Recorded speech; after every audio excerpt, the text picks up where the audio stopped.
അപ്പോൾ ഈ സിറ്റുവേഷൻ നോക്കി വെച്ചപ്പോൾ ഞാൻ കഴിഞ്ഞ വീഡിയോയിൽ പറഞ്ഞിട്ടുണ്ടായിരുന്നു, അവസാനം പറഞ്ഞൊരു സിറ്റുവേഷനാണിത്. ഇത് കുറച്ചും കൂടി ബെറ്ററായിട്ട് നമുക്ക് ചെയ്യാൻ പറ്റുന്നതാണ്. അപ്പോൾ അൽഗോരിതം എന്ന് പറയുമ്പോൾ R U two R prime U prime R U R prime. ഇപ്പോൾ ഇവിടെ നോക്കി വെച്ചാൽ ഇത് എന്ത് സംഭവിച്ചതെന്ന് വെച്ചാൽ ജസ്റ്റ് ഇത് സ്പ്ലിറ്റായി. R U two R prime ചെയ്തപ്പോൾ രണ്ടും തമ്മിൽ സ്പ്ലിറ്റായി. അപ്പോൾ നമ്മുടെ കോർണർ ഇവിടെ ഉണ്ട്, എഡ്ജ് ഇവിടെ ഉണ്ട്. അപ്പോൾ ഇത് തമ്മിൽ ഓപ്പോസിറ്റ് ആയ കാരണം നമുക്ക് ഇവിടെ ഈസി ആയിട്ട് നമുക്ക് ഇൻസേർട്ട് ചെയ്യാം. ഇവിടെ കൊണ്ടുവരിക, നേരെ ജോയിൻ ചെയ്യുക, ഇനി നമ്മൾ സാധാരണ ചെയ്യണ പോലെ ചെയ്യുക. അപ്പോൾ ഇത് ഇത്ര ഉള്ളൂ. ഈ സിറ്റുവേഷനിൽ ഇങ്ങനെ ചെയ്താൽ മതി. ഞാനൊരു ഉദാഹരണം കാണിച്ചാണ് ഞാൻ ബാക്ക് സ്ലോട്ടിൽ എങ്ങനെ ചെയ്യാമെന്ന്. ഞാൻ ഇത് വിട്ടുപോയി, ഇത് പറയാൻ വിട്ടുപോയി ആ വീഡിയോയിൽ. അപ്പോൾ ഇനി അടുത്ത സിറ്റുവേഷൻ, അതിന് മുമ്പ് നിങ്ങൾ എൻ്റെ ചാനൽ സബ്സ്ക്രൈബ് ചെയ്തില്ലെങ്കിൽ ഇപ്പോൾ തന്നെ സബ്സ്ക്രൈബ് ചെയ്യുക. അപ്പം തന്നെ ഈ വീഡിയോ ഒരു 100 ലൈക്ക് പരമാവധി എത്തിക്കാൻ ശ്രമിക്കുക. അപ്പോൾ ഞാൻ അടുത്ത പാർട്ട് ചെയ്യുന്നതായിരിക്കും. അപ്പോൾ ഇവിടെ നോക്കി വെച്ചെങ്കിൽ ഒരു സിറ്റുവേഷൻ, ഈ സിറ്റുവേഷനിൽ എന്താ ചെയ്യണമെന്ന് വെച്ചാൽ ഞാൻ മുമ്പത്തെ പാർട്ടിൽ ഞാൻ പറഞ്ഞിട്ടുണ്ടായിരുന്നു എങ്ങനെയാണ് ചെയ്യാൻ. അതുപോലെ ചെയ്താൽ മതി. എന്താ ചെയ്യണമെന്ന് വെച്ചാൽ നമ്മൾ ഇവിടെ നോക്കി വെച്ചാൽ 3 F2L പെയർസും സോൾവ് ആണ്. ഈ വൈറ്റ് സ്റ്റിക്കർ ഇവിടെ കൊണ്ടുവരണം. ഇവിടെ കൊണ്ടുവരാൻ നമ്മൾ എന്താ ചെയ്യണമെന്ന് വെച്ചാൽ ആർ യു ആർ പ്രൈം ഇവിടെ വന്നു. ഇവിടെ വന്നു കഴിഞ്ഞ് കഴിഞ്ഞാൽ ഈ എഡ്ജ്, ഇവിടെ ഉള്ള എഡ്ജ് ഇവിടെ കൊണ്ടുവരിക. ഞാൻ കഴിഞ്ഞാൽ പറഞ്ഞ പോലെ തന്നെ അതേ മെത്തേഡ് വെച്ചിട്ട് തന്നെയാണ് ചെയ്യേണ്ടത്. ഇപ്പോൾ ഇവിടെ നോക്കി വെച്ചാൽ ഇത് ഇവിടെ കൊണ്ടുവരിക, എന്നിട്ട് ഇത് തമ്മിൽ കണക്ട് ചെയ്യുക, എന്നിട്ട് തിരിച്ചു കൊണ്ടുവരിക. അപ്പോൾ ഞാൻ ഒന്നും കൂടി കാണിച്ചു തരാം. First R U R prime ചെയ്തിട്ട് നമ്മൾ വൈറ്റ് ഇവിടെ കൊണ്ടുവരിക, എന്നിട്ട് ഈ എഡ്ജ് ഇവിടെ കൊണ്ടുവരാൻ, ഇവിടെ കൊണ്ടുവന്നാൽ മാത്രമേ നമുക്ക് കണക്ട് ചെയ്യാൻ പറ്റുള്ളൂ. അപ്പോൾ ഇവിടെ കൊണ്ടുവരാൻ വേണ്ടിയിട്ട് നമ്മൾ ഫസ്റ്റ് ഈ സൈഡ് ആർ ലെയറിലേക്ക് കൊണ്ടുവരിക, ഇവിടെ കൊണ്ടുവരിക, ഇത് ഹൈഡ് ചെയ്യുക, തമ്മിൽ കണക്ട് ചെയ്യുക, തിരിച്ചു കൊണ്ടുവരിക.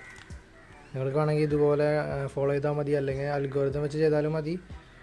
ഇനി അടുത്തൊരു സിറ്റുവേഷൻ എന്ന് പറയുമ്പോൾ ഇങ്ങനെ വരുമ്പോൾ വൈറ്റ് സ്റ്റിക്കർ റൈറ്റ് സൈഡിൽ അല്ലെങ്കിൽ എങ്ങനെ വേണമെങ്കിൽ എവിടെ വേണമെങ്കിലും വരാം. അപ്പോൾ എന്താ ചെയ്യണമെന്ന് വെച്ചാൽ നമ്മൾ ഇത് തമ്മിൽ സ്പ്ലിറ്റ് ചെയ്യണം. അപ്പോൾ സ്പ്ലിറ്റ് ചെയ്യാൻ വേണ്ടിയിട്ട് ഈ 3 F2L പെയർസും സോൾവ് ആണ്. അപ്പോൾ ബാക്കി നമ്മളിവിടെ സ്പ്ലിറ്റ് ചെയ്യുമ്പോൾ നമ്മൾ സാധാരണ രീതിയിൽ ചെയ്ത് കഴിഞ്ഞാൽ, നോക്കാണ്ട് ചെയ്ത് കഴിഞ്ഞാൽ ഈ നമ്മൾ സോൾവ് ചെയ്തിരിക്കുന്നത് പോകാൻ സാധ്യതയുണ്ട്. അപ്പോൾ എന്താ ചെയ്യണമെന്ന് വെച്ചാൽ ഇത് തമ്മിൽ സ്പ്ലിറ്റ് ചെയ്യാൻ വേണ്ടിയിട്ടുള്ള ആകെ ഉള്ള ഒരു എംറ്റി സ്ലോട്ട് എന്ന് പറയുമ്പോൾ ഇത് മാത്രമാണ്. ഇത് വെച്ചിട്ട് മാത്രമേ നമുക്ക് സ്പ്ലിറ്റ് ചെയ്യാൻ പറ്റുള്ളൂ. അപ്പോൾ എന്താ ചെയ്യണമെന്ന് വെച്ചാൽ ഇത് ഇവിടെ കൊണ്ടുവരിക. ഇത് തമ്മിൽ സ്പ്ലിറ്റ് ചെയ്യണമെങ്കിൽ ആർ മൂവ് ആണ് ചെയ്യേണ്ടത്.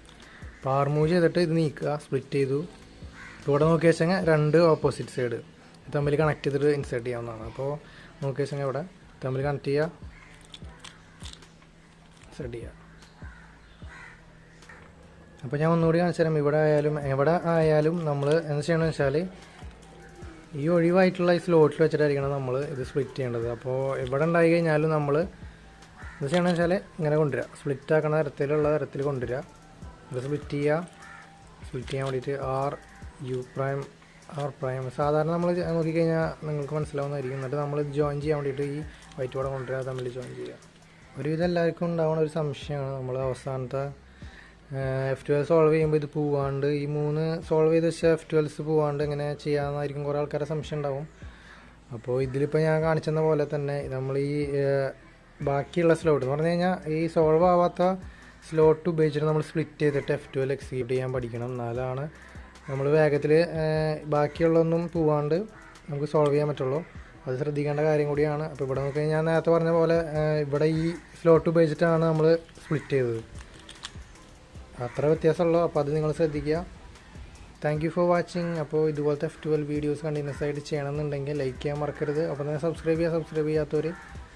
നമുക്ക് അടുത്ത വീഡിയോ കാണാം.